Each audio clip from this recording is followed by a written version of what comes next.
berikan padanya. Sudah mencapai 1 juta, dan tidak ada yang bisa menandingi dia. Sepertinya orang ini sangat menyukainya, tapi kami bisa mengambil banyak batu spiritual secara gratis, dan kami puas dengan itu. Cara ini sangat bagus. Sekalipun aku tidak mendapatkan satu harta pun, aku akan tetap bahagia. Pokoknya, aku bisa mendapatkan batu spiritual itu. Semua orang senang dan tidak ada yang menaikkan harga. Rekan Tao, belati ajaib ini milikmu. Lin Keting memandang pria parubaya berjubah hitam dan berkata. Pria parubaya berjubah hitam bergegas mendekat dengan kegembiraan di wajahnya, dan kemudian meraih belati ajaib. Merasakan aura jahat di dalam belati ajaib, tubuh pria parubaya berjubah hitam itu gemetar karena kegembiraan. Rekan Tao, sekarang kita sudah memiliki barangnya, saatnya mendapatkan batu spiritual. Semua orang menunggu. Lin Keting bertanya, saya, pria parubaya berjubah hitam merasa malu dan ekspresinya menjadi tidak wajar.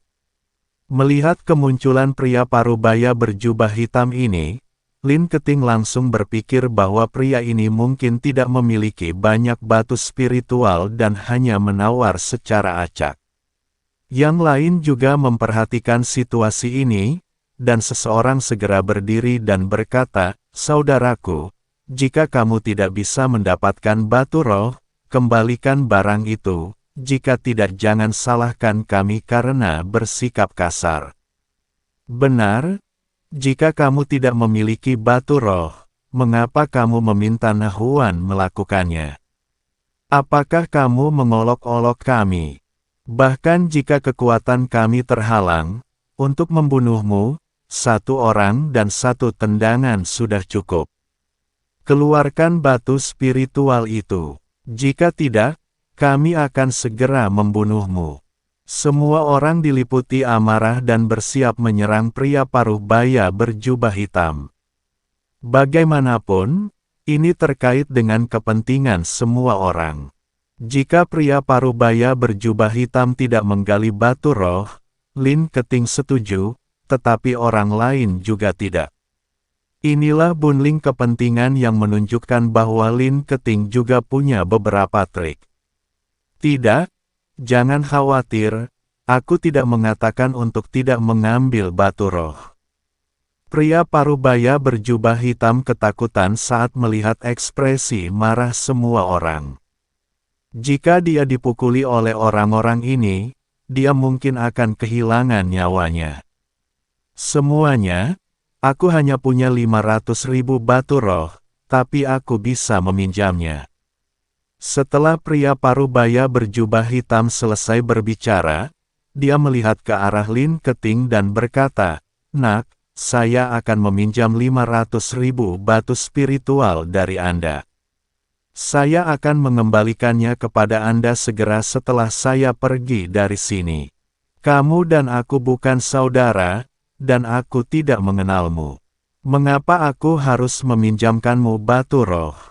Jika kamu melarikan diri, kepada siapa aku harus pergi? Lin Keting memandang pria parubaya berjubah hitam dengan perasaan sangat konyol dan berkata, Tidak, aku tidak akan pernah melarikan diri. Aku bisa menyerahkan secercah jiwa hidupku ke tanganmu. Jika aku melarikan diri tanpa mengembalikan batu roh, kamu dapat menghancurkan jiwa hidupku sepenuhnya. Pria parubaya berjubah hitam sebenarnya menawarkan untuk meminjam batu roh dengan jiwa hidupnya. Keputusan ini mengejutkan banyak orang. Anda pasti tahu bahwa di mata para biksu, jiwa kehidupan hanyalah kehidupan. Jika Anda menyerahkan jiwa kehidupan ke tangan orang lain, berarti hidup Anda akan dimanipulasi oleh orang lain. Kini pria parubaya berjubah hitam ini sebenarnya ingin meminjam batu roh dengan jiwa hidupnya. Lin Keting memandang pria parubaya berjubah hitam dan mengangguk dan berkata, Oke, saya akan meminjamkanmu 500.000 batu spiritual. Setelah mengatakan itu, Lin Keting mengeluarkan tas penyimpanan berisi 500.000 batu spiritual di dalamnya.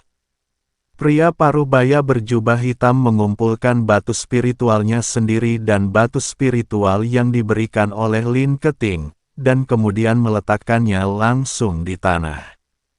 Lin Keting membagikan jutaan batu roh sesuai dengan jumlah orang yang hadir. Orang-orang ini memegang batu spiritual yang mereka ambil secara gratis, semuanya tersenyum bahagia. Pria parubaya berjubah hitam mengulurkan telapak tangannya dan perlahan mendekati lautan kesadarannya, berniat untuk mengeluarkan sinar jiwa kehidupan ke Lin Keting. Tidak perlu menjaminkan jiwa hidupmu. Aku percaya pada kata-katamu. Kamu akan mengembalikan 500.000 batu roh ini. Lin Keting menghentikan pria parubaya berjubah hitam. Pria parubaya berjubah hitam itu sedikit terkejut, lalu memandang Lin Keting dengan penuh rasa terima kasih dan berkata, "Terima kasih banyak, Nona. Saya pasti akan membalas Anda dengan 2 kali lipat jumlah bahan kimia harian." Setelah pria parubaya berjubah hitam selesai berbicara, dia berdiri dan berjalan kembali. Dia hendak meninggalkan medan perang para dewa dan iblis. Setelah Anda mendapatkan senjata ajaib yang Anda inginkan, tidak ada gunanya tetap berada di medan perang antara dewa dan iblis. Jika Anda kehilangan semua senjata ajaib, maka keuntungannya lebih besar daripada kerugiannya. Nak, apakah kamu begitu percaya padanya? Kamu harus tahu bahwa dia adalah seorang pembudidaya iblis, dan kamu bertemu secara kebetulan, dan kamu bahkan tidak tahu identitasnya. Jika dia tidak mengembalikan batu roh itu kepadamu, di mana kamu akan menemukannya? Di antara kerumunan, lelaki tua itu bertanya pada Lin Keting dengan bingung. Tapi siapa tahu, Lin Keting tersenyum tipis dan berkata, jika dia tidak berani mengembalikan batu roh, maka tidak akan ada tempat baginya di seluruh dunia surga dan manusia. Bahkan jika dia pergi ke surga dan laut, aku akan melakukannya punya cara untuk menangkapnya. Lin Keting sangat percaya diri. Kepercayaan dirinya jelas bukan palsu, tapi bawaan. Dari sini, kita juga dapat menyimpulkan kekuatan identitas di balik Lin Keting, yang sungguh menakutkan. Semuanya, karena patung batu pertama ini berisi senjata ajaib, kurasa pasti ada hal-hal bagus di patung batu lainnya. Sekarang mari kita buka dan lihat. Tidak ada yang boleh memperebutkannya.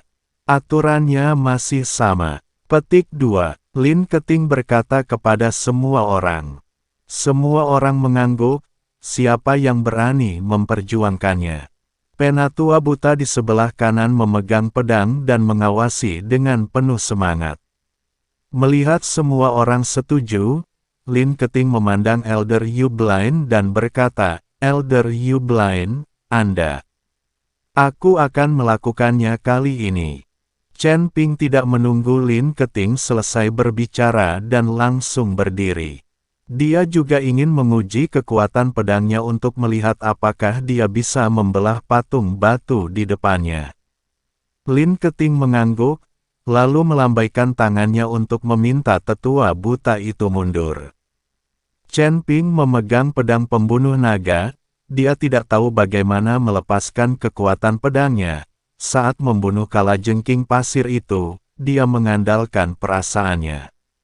Sekarang jika dia dengan sengaja menggunakan niat pedangnya, Chen Ping mungkin tidak bisa melakukannya. Chen Ping menatap patung batu itu dan tiba-tiba menebas dengan pedangnya. Memotong. Mengikuti auman Chen Ping, pedang pembunuh naga menghantam patung batu itu dengan keras. Kepala patung batu tersebut langsung dipotong-potong, namun tidak terjadi kerusakan pada badan patung batu tersebut. Tadi, Chen Ping hanya menggunakan kekerasan untuk menebas langsung patung batu itu. Dia tidak menunjukkan niat pedangnya, namun mampu membelah kepala patung batu menjadi beberapa bagian hanya dengan kekuatan kasar sangatlah mengesankan. Nak, kamu tidak bisa menggunakan pedangmu. Setelah melihat ini, tetua buta kanan bertanya dengan sedikit sinis. Chen Ping tidak berbicara, tapi sekali lagi menggunakan pedang pembunuh naga untuk menebas patung batu itu. Dang dang dang, Chen Ping menebas beberapa kali dengan pedangnya. Meskipun patung batu itu akhirnya hancur berkeping-keping, itu bukan karena kemauan pedangnya. Patung-patung yang ditebas dengan satu pedang semuanya dihancurkan oleh Chen Ping dengan kekerasan. Jika pedang pembunuh naga bukanlah senjata ajaib, menghancurkan patung batu dengan cara ini mungkin akan merusak pedang di tangannya. Patung batu itu rusak, dan di dalamnya ada kapak perang, bersinar dengan cahaya dingin.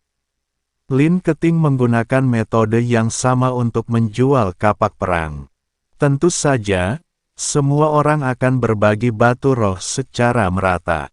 Chen Ping sedang memegang pedang pembunuh naga, dan suasana hatinya tidak pernah terlalu tinggi. Dia tidak mengerti mengapa dia tiba-tiba tidak bisa menggunakan niat pedang itu.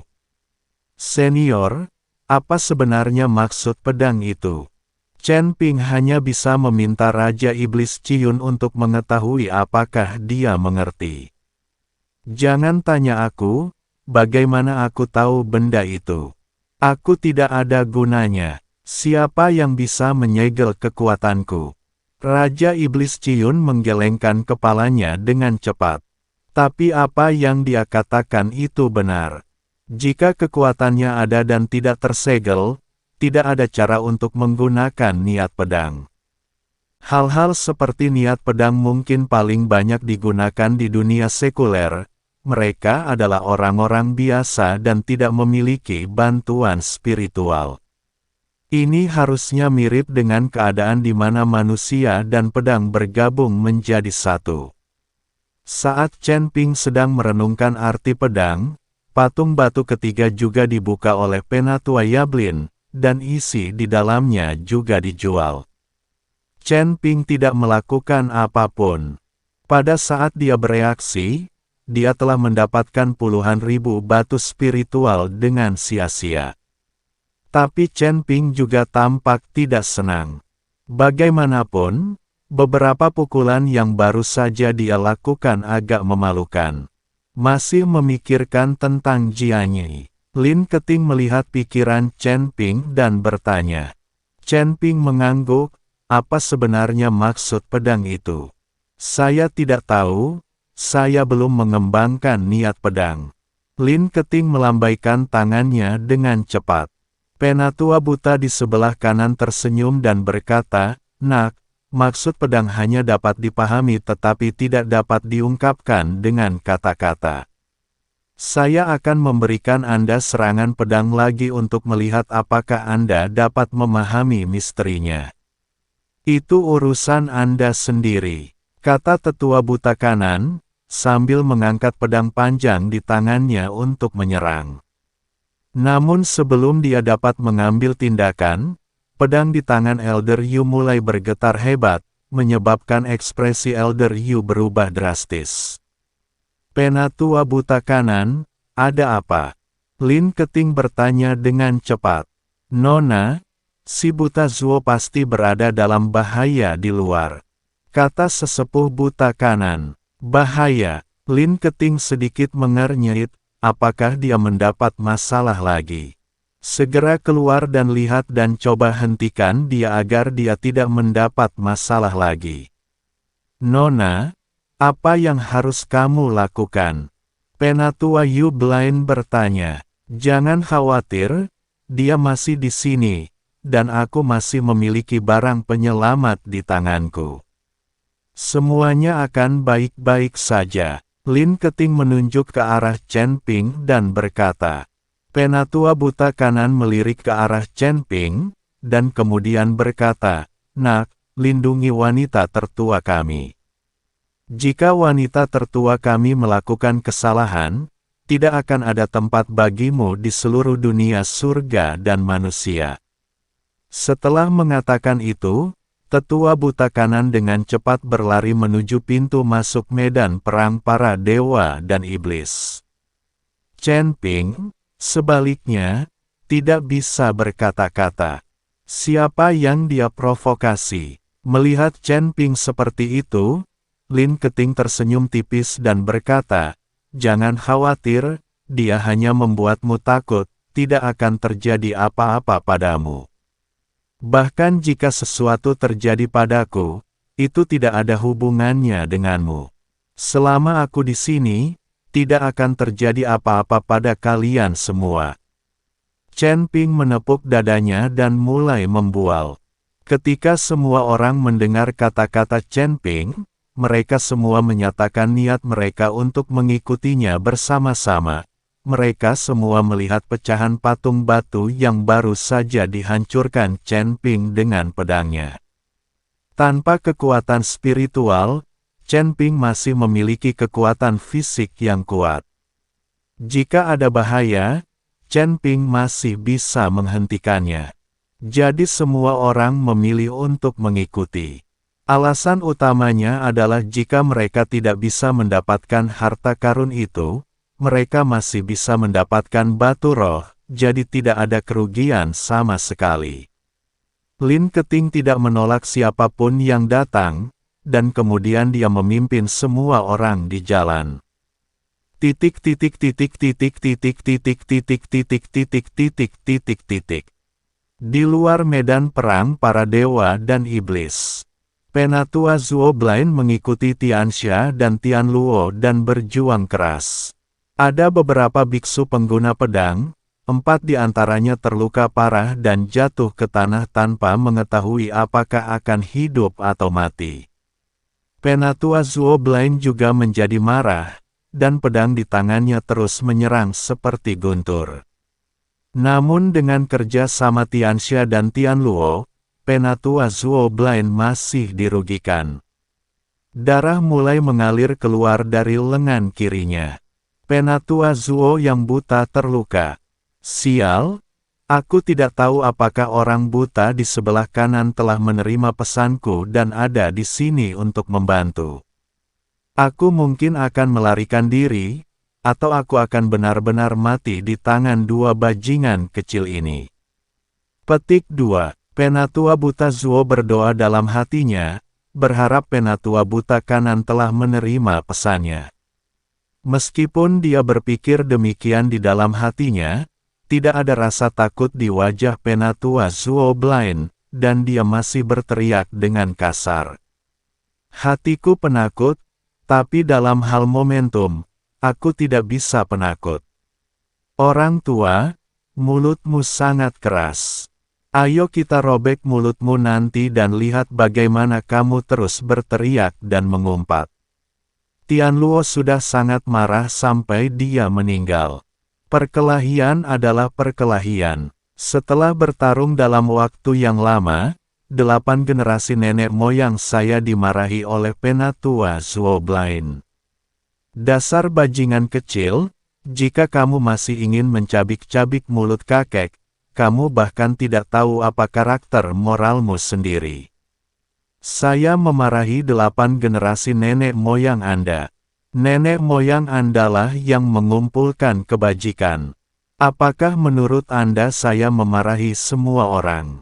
Penatua Zuo Blind memegang pedangnya dan melayang di udara, mencibir pada Tianluo. "Persetan denganmu." Tianluo menjadi gila, dia langsung memegang pedang dan menyerang Penatua Zuo Blind dengan ganas.